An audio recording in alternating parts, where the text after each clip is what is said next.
best thing a sales mentor has ever taught you?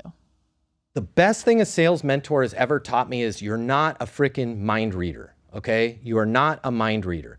The prospects that you're working with that are the biggest a-holes and the most difficult are oftentimes an a-hole in being difficult because they're right about to make a decision.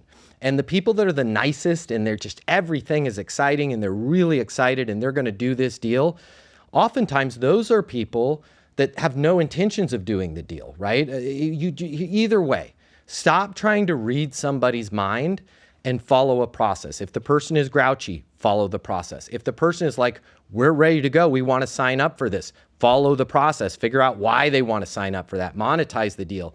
Because when you read people's minds and you think this is an easy deal or a difficult deal, 95% of the time you're wrong. But if you have a correct sales process for figuring out what's going on with that account, why do they want to get there, how much improvement are they going to have when they make the purchase with you, things go well no matter what the attitude of that person is. Just don't try and read their mind.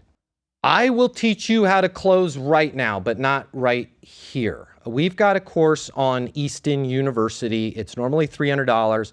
I'm going to buy it. I'm going to buy it for you right now. Click the link in my bio. I will cover the cost for you to get the closing course. It is the easiest curriculum we've ever went through. You're going to learn how to close. You're not going to be pushy. You're not going to be manipulative. You will double, triple, quadruple your closing rate when you go through that course. So I'll buy it for you. We'll cover it right now. Click the link in my bio.